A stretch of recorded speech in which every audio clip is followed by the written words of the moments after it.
Thanks very much for being here. It's fantastic to see all of you here to have a discussion on what we think is a hugely important topic, and that's New Zealand's transport future. A special welcome to our speakers tonight, Nick Smith, Twford, Julie Anne Genter, and Professor Rob Sims. So my name is Paul, and behind me is Rachel, one of your MCs for tonight. And Rachel and I, as well as all the other volunteers here tonight, are part of Generation Zero, which you'll hear a bit more about later on. So we've heard a lot about transport issues in the news recently, from the local to the national level. And tonight, what we want to do is draw attention to some aspects of the debate that we think are not getting enough attention. So in particular, how are transport plans, or how could they, respond to the big challenges of climate change and continually rising costs of our oil dependence. So tonight we're hoping that narrow debate around benefit cost ratios and the like can give way to a bigger picture look at the road ahead for our country. We're also hoping that unconstructive partisanship that we do see a bit much of can give way to some really serious, respectful and evidence-focused discussion on these important issues. Sorry, too soon. Ruined the surprise. Tonight we're going to hear about challenges. We're going to also want to hear about opportunities that these present. And from our panel of MPs, we want to hear about vision, and also we want to hear a bit about dollars. Because to borrow a quote I saw recently from a prominent Australian economist, and with all due respect to our MPs, the best way to cut through the spin and tell what a politician's priorities really are is to look at what they fund and what they don't fund. So it's where the dollars are and aren't going that has motivated Generation Zero to take action. The first step being to expose the government's current transport budget and plans, which when you put all the money together, we'll see roughly 5 times as much going into motorways and roads this decade as into all other transport modes combined. And when you look at where the new infrastructure spending is going, that balance is even more skewed. So,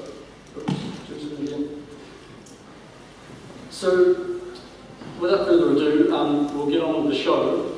And we've had to have a slight change of order here.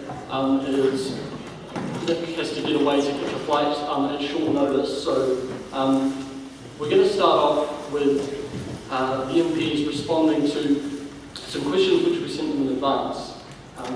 So I'll hand over to Rachel now to take it away.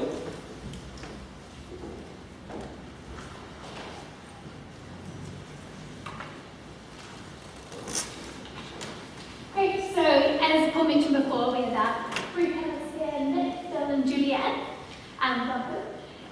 Julie Anne Genter is the Green Party spokesperson for transport, justice and broadcasting. She studied in Berkeley and Paris and holds a master's in planning practice from the University of Auckland. Julie Anne is a former transport planner and has authored research papers for New Zealand Transport Agency, as well as a chapter in the book Carbon Neutral by 2020, How New Zealand Tackle Climate Change. Nick Smith is the MP for Nelson, and over his 22 years in Parliament, he has held 9 portfolios, including education, environment, climate change and local government. Nick founded the Blue Greens group within the National Party, which focuses on advancing policies that support economic prosperity and environmental sustainability. And Phil Twford is Labour's spokesperson for transport, Auckland Nationals and Associate Environment. Phil established Oxfam in the 1990s, Oxfam New Zealand. He has recently advocated for a busway on the Northern West motorway in Auckland, carrying passengers into the city during rush hour. Great, so these are our panelists, and we have 6 questions, and strict time limits for each question. We'll have a bell for a 30-second warning until you have to finish the question, and we'll rotate the order of speakers. And your So the first question is, how will Kiwis move in 2030? Can you tell us your party's vision New Zealand transport in 20 years' time, with specific reference to the roles of public and active transport, rail and coastal freight, new and existing roads and highways, electric vehicles and biofuels. And you've got 4 minutes each to answer this question. So if we can start with Julie Anne. Kia ora koutou. Can you hear me? Ngā mihi aroha mai kia koutou. Thank you so much for coming out to this talk tonight. I think it's going to be really exciting. Because I don't have much time, I'll just jump right into it. I'm going to start with the bad news. I've got some slides here. So the bad news is that for quite a long time, our greenhouse gas emissions from transport were increasing. But the good news is we have an incredible opportunity to reverse this trend. And not only is that going to improve our greenhouse gas emission profile, it's also going to be better for everyone. It's going to save us a lot of money.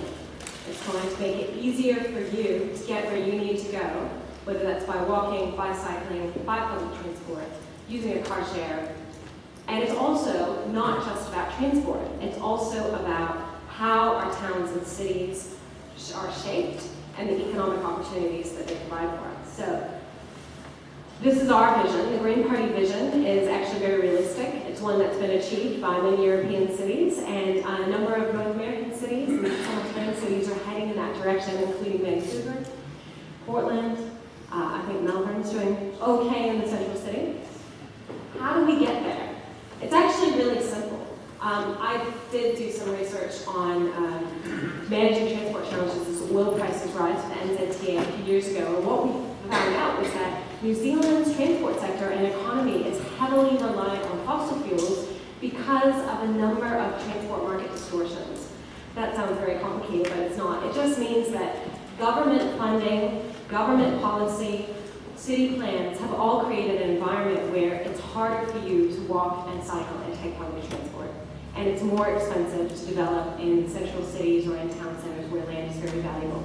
So that means that we can actually spend a whole lot less money on transport and get much better outcomes and stimulate economic development in our town centers.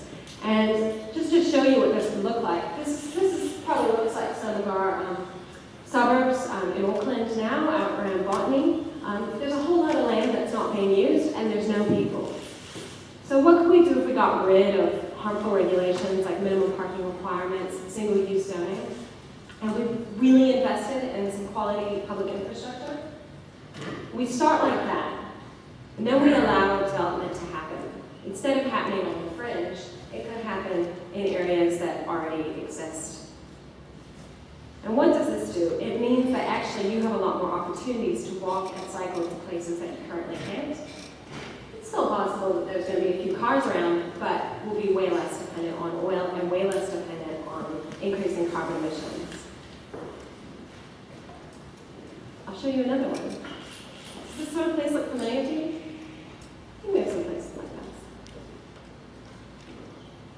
So this is the opportunity that we have, and it's really a shame that our current government is taking us in exactly the opposite direction because they haven't bothered to understand why it is that things happened the way they did and see that there's a real opportunity to do things differently. And in fact, we can't afford not to do things differently. And when we get to the other questions later, I'll get to the specifics of the money, but it's a whole lot less than what we're currently spending. That's me.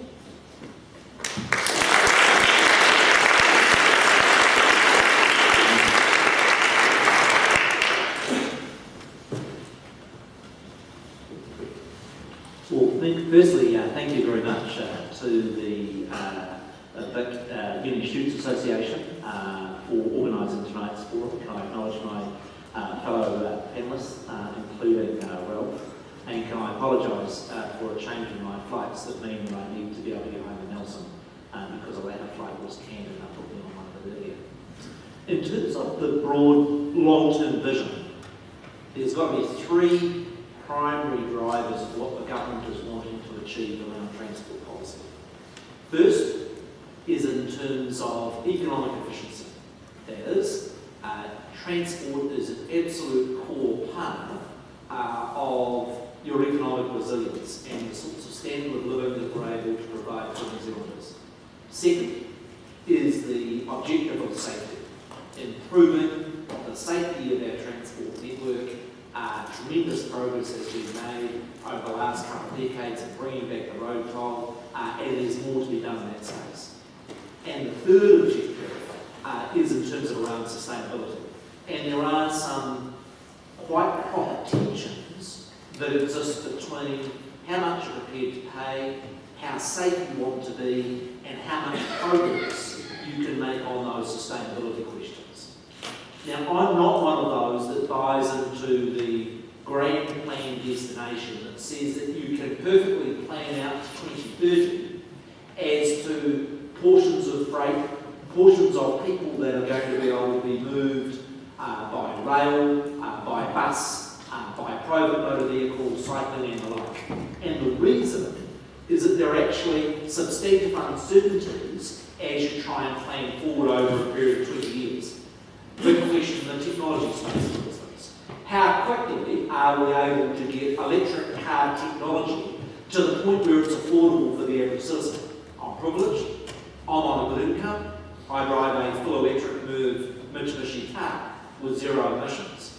But the truth is that car costs 75 grand for an equivalent car that would cost the average citizen about 25 grand. And so how quickly is the price of that vehicle going to come down to the point where the average citizen is going to be able to afford it? Second uncertainty, how quickly are we going to be able to make progress internationally in the space of climate change? Truth is, New Zealand's 0.2% of global emissions. Yes, we need to get going, and we were the first country outside the OECD to bring an emissions trading scheme and a price on carbon. But truth is that there's a hell of a long way to go. That is very much a first step. And how fast we go over the next 20 years is going to be influenced by how much progress there is in Aussie, how much progress there is in big trading partners like the US, like China, and other countries. And the third uncertainty, which actually has a really big impact on mine, is where that price of fuel is going to go. That is, as the price of fuel increases more steeply, that will drive a harder push towards, for instance, rail that is more fuel efficient than some of the alternatives. And we all know that as that price of fuel jumps around, you actually get quite big behavioural change. And anybody who pretends that you're going to be able to predict globally where the price of gas is going to go over the next 20 years is quite difficult. Now, this government is committed to a mixed plan of big investment in rail, in road, in cycleways and the like. We believe we've got that mix right, but it is one of those mixes that you have to regularly reappraise as those uncertainties unfold over the next 18 years. Thank you.